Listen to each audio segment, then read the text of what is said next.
Excellent. Well, we are thrilled to be here today. I don't know if you want to update this monitors to the next session's questions. I'm good because I brought notes. Perfect, okay. So Leanne Ruggles with GuideWell, and I just wanted to sort of kick off this topic of end-to-end service design. And when Mike gave me this topic, I was like, oh, end-to-end service design, what is that? And so I called some friends and I said, is this a product term? Actually, he wasn't really familiar with it, and so I just Googled it, right? And so when you look at the example that I thought that was most relevant, that I think is super applicable to the conversations that we've been having all morning is, if you look at a car, that's a product, right? But if you look at service design, that is a grandmother who needs an Uber to go to the doctor to take her husband there. And what does that mean? And so it's really all about looking at all angles of it, right? And if you look at the sort of where we're going in healthcare and the consumerism of it, we were talking backstage, and if you don't design it in a way that consumers want to use it, then it's not going to get used. And the shame of it is, and we've got some great organizations here that really understand this, the shame of it is, if the people don't use it, those do tend to be the people who are highest costs. So you can't bring about cost or quality if you can't get people to use it, and so it all goes back to service. And so we have a lot of really great organizations here. So both Toyans and Hughes dealing with the end of the population that maybe isn't getting access to care, and then Saurabh certainly dealing with everybody, the rest of the population. So I will start with our first question, just getting the panelists' point of view on what does service design mean to you? You want to start? Sure. Okay. So I'm Toyan Ajayi, I'm co-founder and CEO of CityBlock Health. And we, just for context, so you understand where my sort of thoughts and definitions are coming from, we're a provider of primary care, behavioral health, and social care. We focus on marginalized and low-income communities, so specifically folks who receive their insurance through Medicaid and people who are dually eligible for Medicare and Medicaid, which, as you all know, represents a very large population, many of whom, particularly the folks whom we care for, have not received access to effective, to timely, to culturally competent, respectful, and dignified healthcare.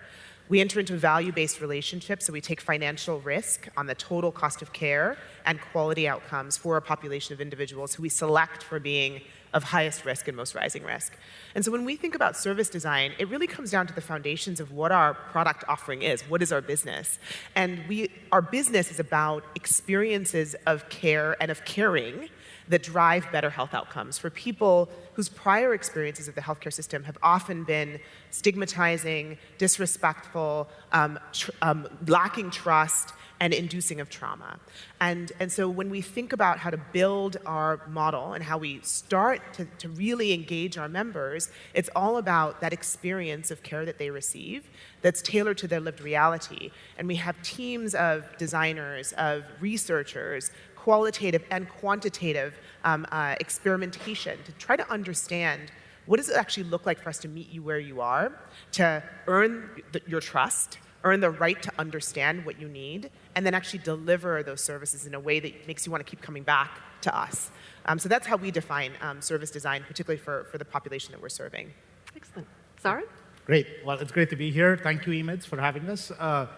So I'm Saurabh Tandon. I lead the consumer experience work at Elevance Health, and that is a lot of what we have talked about this morning with respect to creating a connected experience, creating an experience that's personalized in the moments that matter the most for consumers, and at the end, building an authentic relationship with our consumers across all lines, whether it be Medicaid, Medicare, or ACA, really making sure we get that right in all those moments. And that involves working across digital, working across our service talent teams, working across our clinical touch points to really make sure we're optimizing those experiences.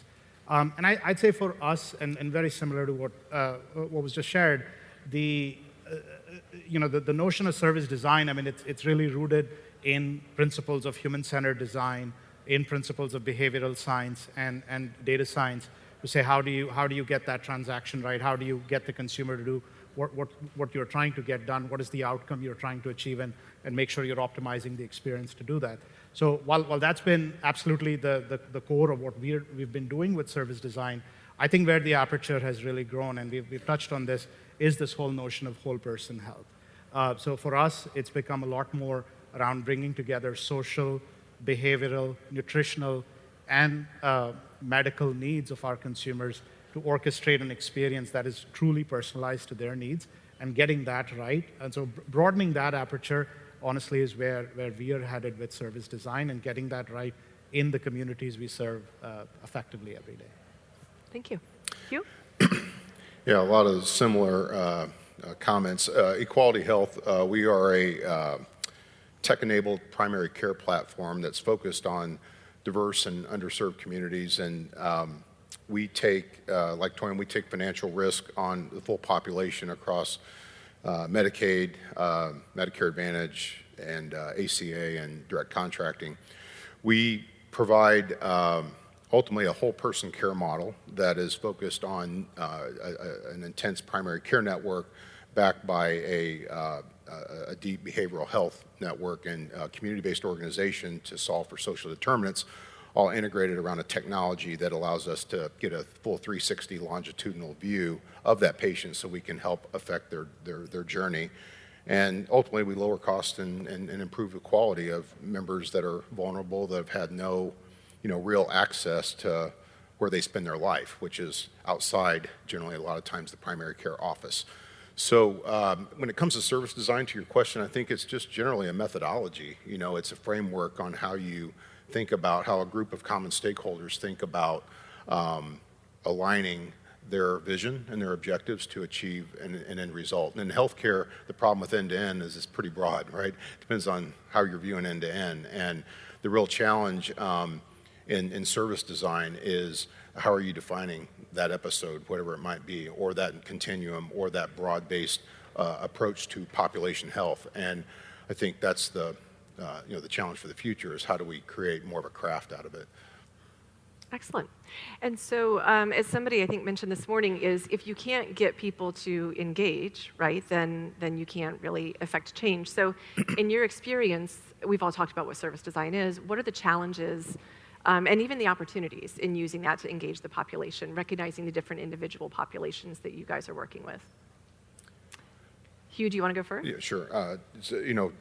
I think the challenge with service design, we found this in our own business, is it's why we exist as Equality Health, is creating equal access. It's really bias. How do you overcome bias in your thinking?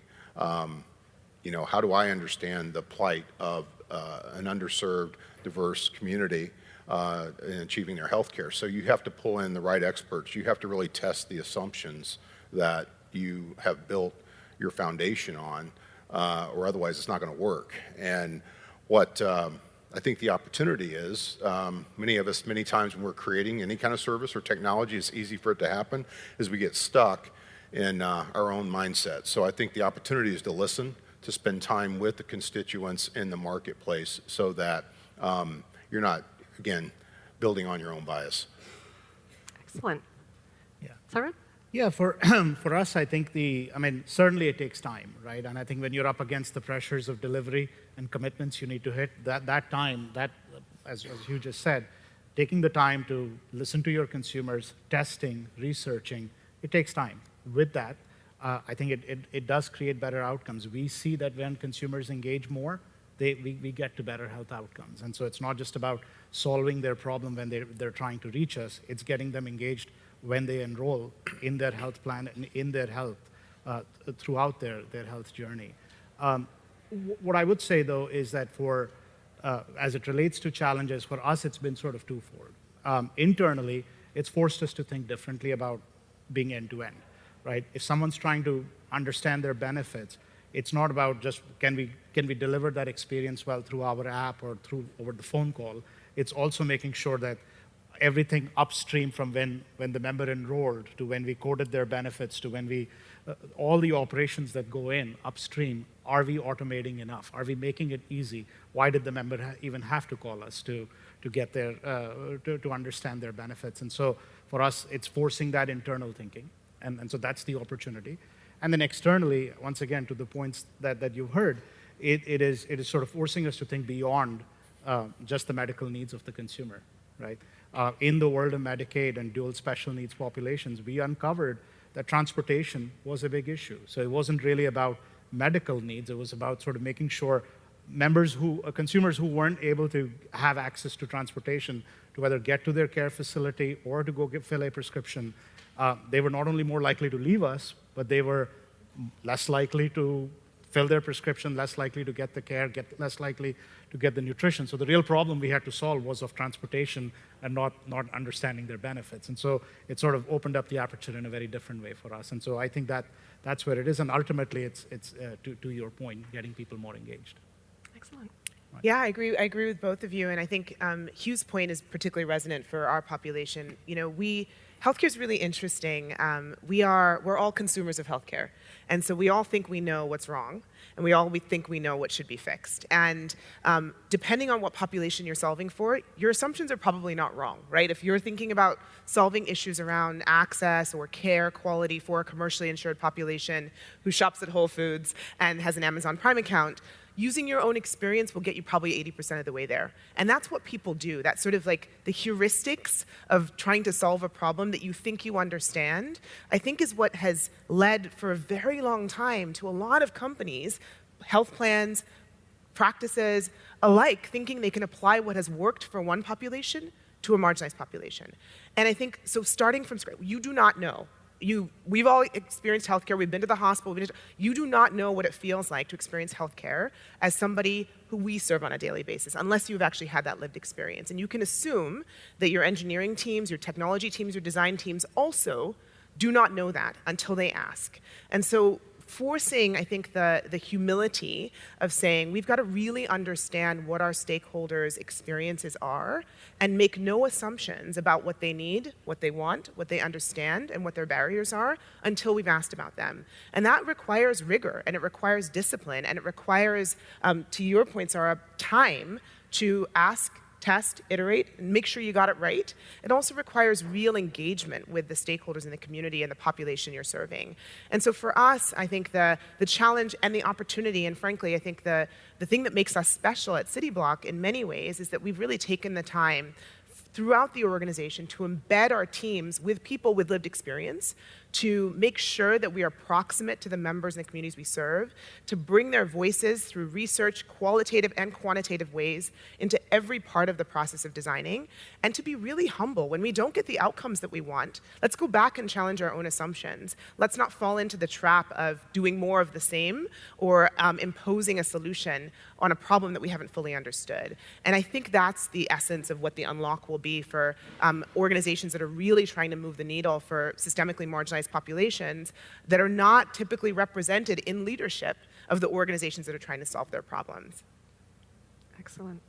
And so you brought up a great point about understanding the population, right? And so as we look at, considering service design, you can look at either individuals with ADA, which sort of we've all looked at, and Saurabh, actually, I'll ask you to talk to this first this time. But you're also looking at individuals that your organization is working with, Hugh, that your organization is with. GuideWell owns a company that works with individuals as well in sort of the most fragile care settings. And so what is it that you are looking at for those individuals? How can you overcome those? How can you understand them? And really, what do you need to consider in design? So both for ADA as well as for all those other social determinants of health that we think about. Yeah, I mean, I think, again, some of the themes around bringing the vast data sets together, including consumer-generated data, into our design work is obviously the number one thing we have to get right. And so that's sort of built into our DNA of our work. But I would broaden the definition to say it's health equity by design. We have to start with that notion of it's being inclusive in all of the design decisions we make sure that we're being inclusive in all of the testing that we do. And again, I'd say we've sort of really made an internal shift in all of the work we do, all our workflows to say they have to be inclusive. And that's how you not only are understanding the need of the consumer at the personal, at the community level, but then you're researching, you're testing to the right health outcomes. And so for us, I would sort of generically say it's culture. It's the notion that culturally in the company we've sort of adopted this mindset of we must lead with health equity by design. So. Excellent. Hugh, anything you want to add? Or? Yeah, I mean, I think Toyin really talked to it when she was talking about, population health has changed so much. over the recent years. You can't have a general approach to population health. You can do population health. All the tools that exist out there are fine.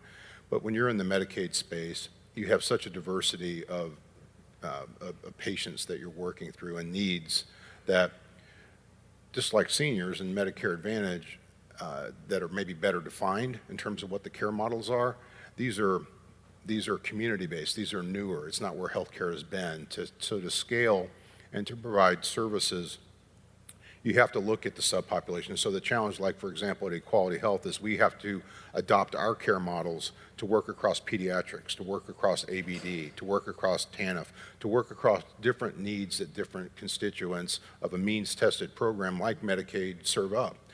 And in order to do that, you've got to do it with a design principle that says we are first accepting of any and all different requirements coming in. So that includes LGBTQ, that includes the ADA. You know, so the way our model works is we enforce that through our primary care. So we have mostly independent primary care practices. These independent primary care practices are just struggling to keep up with their 10 minutes with their patient, let alone have any concept of knowledge about what's going on with the Medicaid value-based contract. So we help identify who they're talking to, what they're talking to them about. Under the ADA, we'll ensure through our practice assessment that they do have full ADA compliance as well for not only facilities, but also for language and communication, no different than we would for translation services for our Spanish-speaking customers. So, you know, it really takes a broad set of components to be able to deliver, you know, kind of more disciplined by category of aid services to a broad-based Medicaid population, and that's what we build into our design. Excellent. Joanne, anything you'd like to add? Maybe just briefly, I mean, I think you brought up, you know, physical accessibility for folks with disabilities. I think the recognition that we're talking about multimodal care, and so service design that is place-based, but also thinks about the journey of the member. I think historically, even in the last few years, we've had so many digital health companies that think just about one modality. It's digital, right? It's going to be on your phone, or it's maybe going to be on a web application.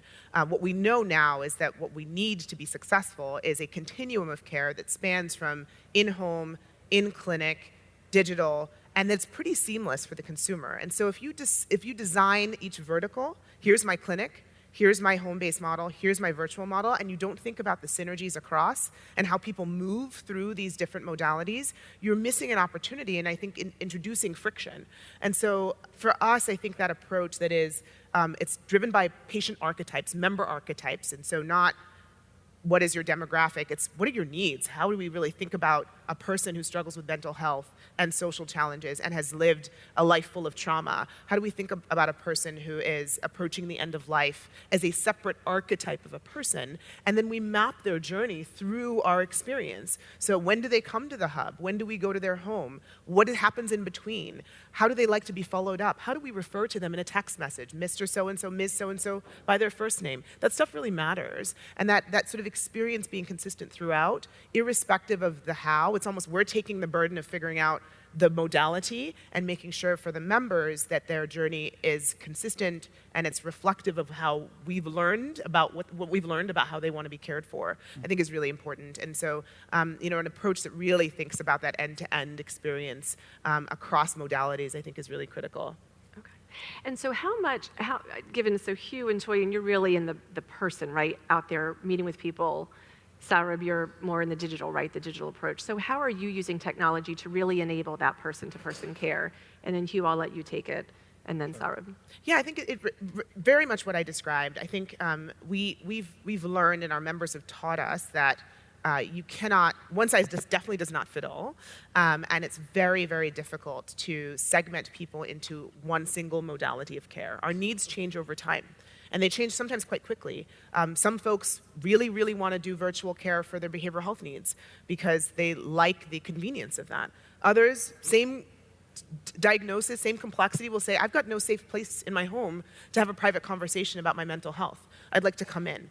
We have to really understand what people need and then tailor to that and for that. technology helps us tremendously because I think historically there's been a real, I think again, bias infused belief that lower income populations don't engage with technology well. And the truth is that is just false. It's entirely false. We've found consistently that our Medicaid members are on their phones a lot. They may not be, downloading some heavy app that requires two-factor authentication and a whole bunch of data because they don't have the data to support it, but they're texting a lot. And they're utilizing social media a lot with high frequency. And so, and the digital savviness for people can be augmented quite quickly with a desire to do so. You can teach people. We teach our members all the time how to use their cell phones, and they're so grateful for it. And so being able to say technology both as a modality for providing care is key, and we should be tailoring our tooling to be accessible with native apps for our Medicaid members, low data, and tailored to their level of technology literacy, and supported by tools to enable people to become even more literate with their technology. That's a key part of the digital health strategy for our members. And then recognizing that in combination with an in-person relationship, technology can be incredibly helpful in maintaining trust and maintaining engagement. So while a lot of our members require in-person touch, and we believe very heavily that ability to build trust often requires a face-to-face, very human connection, you can sustain that over time using technology pretty effectively. And it's seamless, and it becomes very low friction and very sort of desirable for our population. And then finally, the data, the analytics, the decision support, the documentation that allow, again, as I described, every step in the journey, you don't have to tell your story all over again. We still know who you are. We treat you the same way. You feel the warmth in person in your home as you do in the clinic, as you do when we're texting you just to check in on you on your birthday. That sort of the continuity of the experience requires data and requires decision support, and it requires surfacing up of a source of truth about what that member needs and wants to the end user on our side, on the City Block side, such that they're providing that consistency of an experience. And so technology plays a role throughout all of those parts of the care journey. Excellent. Yeah, so, we think of technology as the underlying basis. I mean, we've all, the fragmentation of technology over the years, from EMR focus to HIE to all the kind of different trends, telehealth that have come along, are kind of converging under value-based, which is a great thing. So this allows us to, as we look at it within our model, make our providers much more productive by bringing that source of truth to the point of care. We've all pulled up our phones and said, wait a minute, I wasn't on that drug. Why is this? These things are, the challenge for a low-income patient to go through that type of individual mind share is not good. So we try to focus it at the provider level, bringing together, ADT data, admission discharge transfer data from hospitals, so they know if their patient was in the hospital the night before at the primary care level. We bring in claims data, we bring in, unstructured notes, care notes, et cetera, different items at the point of care, quality gaps, so that we can ensure that the physician has the right information so that they can make the right next step in that patient's journey. And that's the bulk, and that sounds like a simple thing, but it's, as those of you in technology know, pulling these disparate data sets together, parsing that data, getting it accurate, and then in our case, where you have an independent primary care provider who's got 15 different health plan contracts, within each of those health plan contracts, different cost and quality targets per line of business, per health plan, it's unmanageable. You can't bring a value-based system to bear if they've got to go through everything from an Excel spreadsheet to going out to a provider list portal, et cetera. So we consolidate all those portals so they have a simple workflow capability to do a simple chart insert of do this preventive procedure, do that. And I tell you, that's what when I look at technology, I think that the convergence of all these kind of disparate components moving into the value-based system to make our providers more successful is where we need to be. Yeah. I mean, I love this notion of what role does digital play. Great question. And I think building on, again, what Dr. Twain said and Hugh said, for us, I mean, if I had to break it down to a handful of themes, the first thing is knowing the consumer for us is really important. Irrespective of what mode they're reaching out to us, they could be coming to us via multiple channels, whether it's chat or text or the app or simply calling us. Knowing the consumer, that's the first place. Digital plays a very important role for us. Where have they been in their healthcare journey? And where have they been in their interactions with us? Did they try to chat with us and they weren't able to get their problem solved, and then they picked up the phone and called us? Knowing that is vitally important. So that's the first place where digital plays an extremely important role. The second for us is then getting the moments that matter right. There are, and we heard this on the previous panel, there are 5 or 6 things that consumers just expect us as a payer to get right every single time, right? Whether it's telling them about their benefits, the status of their claim, why was a claim paid out a certain way, finding a doctor that is, once again, with an understanding of the personal needs and the cultural beliefs of that consumer. So finding a doctor and then filling a prescription. Those moments we must get right every single time. That's where we build the trust. If we don't get that right, the trying to engage with them on living a healthier lifestyle or scheduling their flu shots, et cetera, that we can't cross that bridge digitally with them unless we get those 5, 6 things right. So that's sort of the second thing. And then the third is the consumers expect us to be their advocate. And that means we're removing the barriers. We're imagining what is the next step that they're going to take in their journey and staying ahead of the problem, being proactive, and advising them on what might be the next best action they need to take. Take that, whether you do it digitally or via phone, again, in a channel of their preference. So if we get all those things right, then I think we get engagement right with the consumer. Else we're sort of always trying to cross the chasm on trust with the consumer to say, I'm still waiting for you to authorize my care. We have to get those things perfectly right. So. And so you already addressed this a little bit, but if you could just go a little bit deeper on what customers are expecting when they have a digital experience with your company, right? You said that they expect you to know them, they expect you to get certain things right. And how do you use design to meet those? And then if you could also touch on, and Toyin touched on this, in communicating with members, are you measured on the right things, right? Are you measured on telephonic when really consumers want to engage by text? And you had mentioned following up with text, and I know that in some organizations, you can't send certain things via text, right? And so then that creates the friction. So maybe you could talk a little about what your consumers are expecting, and then also, are we measuring them on the right things? And then I'll take Toyin and Hugh on that. Yeah, yeah, absolutely. I mean, I think once again, some of the themes I just touched on, getting those right when they reach out to us digitally is right. Knowing the consumer, perfecting those moments that matter the most, personalizing in those moments, understanding their preferences becomes another place which is really important. And in preferences, 10 years ago, the concept of preferences, well, do they want to chat with us? Do they want to email? Can we go paperless, et cetera? Now it's truly understanding preferences in terms of how they want to be addressed. Mm-hmm. It's understanding where are they based? What are their local community needs? And do we understand that? Have we brought the data set in the hands of our frontline associates to make sure we're engaging with the consumers the right way? So I think that's what the consumers are expecting, and I think we're making the right strides there. Again, this notion of data and analytics becomes more and more important for us. But to your broader question, Leanne, I think we are subject to a lot of rules and requirements with respect to how and where and in what way can we engage with our consumers. It's still, I'd say, a highly regulated environment, regulated for the right reasons to make sure we're delivering a good consumer experience. But I do believe that there is some catching up that the regulations have to do. My sort of pet peeve is we still get measured on how quickly we answered the phone, right? We still get measured on how quickly what is our first call resolution.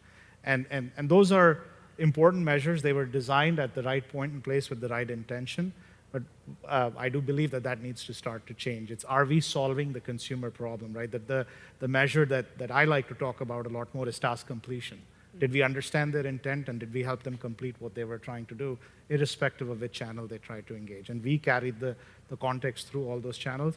So I think that's an example of where I do believe sometimes the requirements don't don't allow us to show all the goodness that can be created in that consumer experience. So. Okay. Twain, do you want to comment on how you're able to text your members easily without sort of government regulations or HIPAA? Or maybe you don't want to comment? No, of course I do. No, I mean, I think this is the point I think you made earlier, Sarab, about how it takes time to set up your systems to ensure that you comply fully with the spirit and the intent of the law and the rules and the regulations, and also recognizing that that with consent, with opt-in, and with very careful tools, there's a lot we can still do. It's hard, and it's sometimes complicated, and it sometimes requires a lot of thinking and organization and technology, but it's possible. It's absolutely possible. There are tools, ubiquitous tools actually now on the market that are much more commoditized than they were before, that allow for safe, secure texting, as an example, with members in the right circumstances. And so deploying those tools and being willing to be flexible, creative, but not stopping until you figure out the right solution to meet your members is really important. And then I agree with you that we do need to hope and wait for some of the regulations to catch up with where we are in this age. I think there's some really obvious low-hanging opportunities to make it easier, still safe and secure and protective of our members' data, to allow more multi-channel communication with members. But that will come, I think. I think there's a real recognition that has to come. But in the meantime, there's a lot that we can do if we're committed to really understanding the needs of this population and solving for their needs. Excellent. And then speaking of technology, so Hugh, I think you describe your company as a tech-enabled PCP model. So how do you sort of consider service design in your model? So, as I mentioned earlier, it's about the care model itself at the primary center, breaking it down by population. And we manage about 700,000 Medicaid members, on all of them full risk, professional fee, pro fee cap, or global cap. So we're under tremendous amount of focus to be able to drive an outcome. And technology is our best way to get there. So as we said earlier, it's not just primary. Even though we focus on primary care and our technology puts all that information at the fingers of our primary care physicians, it's still the behavioral health providers, it's still addiction counselors, it's still community-based organizations, St. Mary's, Food Bank, et cetera, that our members are at, FQHCs.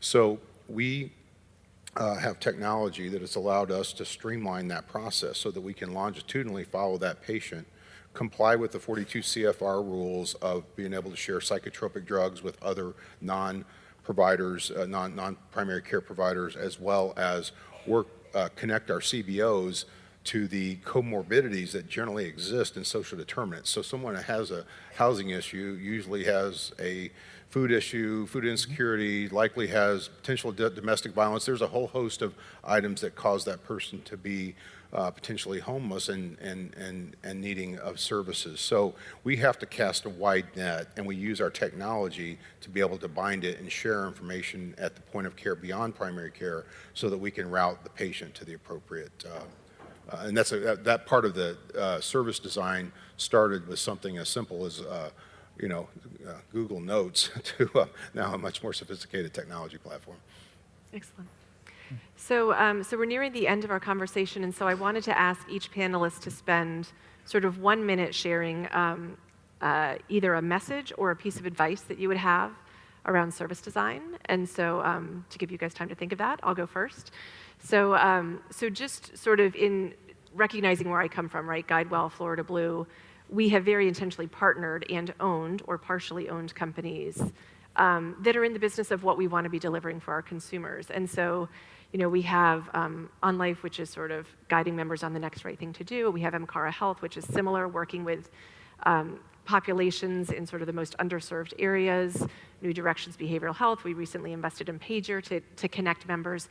But we are very intentionally doing this in areas that we want to leverage. And so my advice to the audience would be to partner, right? It's easy to say that payers are doing this and we're innovative and we're not doing that, but you can't get there without partnering, right? And so rather than disintermediate, I would say, make sure that you're at least partnering to understand that point. Who wants to go next? Well, I love that for obvious reasons, and I think payers recognizing increasingly that there's a lot to cover, there's a lot to do, and there's a lot you have to be really good at, to your point earlier, as a payer. And there are many organizations, certainly ours included, that are ripe for and really excited to partner with payers and communities to do this work. And I think my broader advice, so certainly beyond that, is that really look for organizations that have embedded the principles that we talked about into their service design, that are building for communities with intentionality. If someone tells you they can do everything you ask them to do for every population you put in front of them, I think ask a question about whether that's possibly true, and really seek the folks who are doing the work, and seek to do the work that's focused on a community and population, and to understand them and to do that well. So that would be my advice. Yeah, I love both of your comments. And I'd say, I've been in this role since January, and the personal journey that I've had in this role has been, I started with this notion of one size fits all. It started with this notion of, let's get digital right, let's get technology right, let's get engagement right. And the more we've dug into the data, the more work we've done, I've sort of, my mindset, I'll say, has shifted, and that's what I'd offer, is you have to get the ground game right. You have to get it right at the local level. You have to get it right at the community level. You have to get it right at the contract level. And when you dig in there, the insights, that's where the insights are buried, and that's where you have to get the ground game right. And then use technology and data and your platforms to help you get there. But if we aren't thinking locally first, you still are going to struggle with engagement on an ongoing basis. Thank you. And partnership, I completely agree. Yeah. So.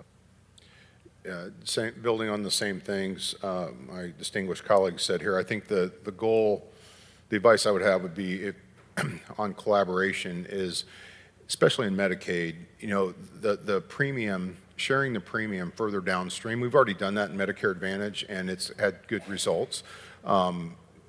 Moving the premium to more two-sided risk and pushing it into the hands of providers gives them an opportunity to actually earn an income on Medicaid. The efficiency, the waste, the challenges that exist within the system get a lot more efficient quickly when that premium is pushed further down. And so I think, if you're a payer, having that kind of mindset about sharing risk on the Medicaid side, if you're a state government, putting more emphasis on the Learning Action Network, on the LAN 3 and 4 categories that move to more two-sided risk for providers is probably where we need to be able to bring, the level. I look at the cost savings we're generating, the Toyens Group's generating, and I say, okay, the opportunity is substantial in Medicaid to bring down our nation's healthcare cost and significantly improve the quality that exists in the program today, and create some standardization across states to be able to create a better system as a whole. So that would be my advice, is constituents working together, sharing the premium. Excellent.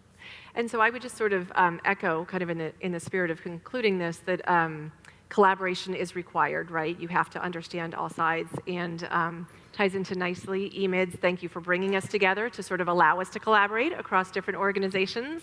Plug for them, and really just want to say thank you to everybody for making time to be here so we can have the very real conversations, and thank you to our panelists for the prep they did. Thank you. Thank you.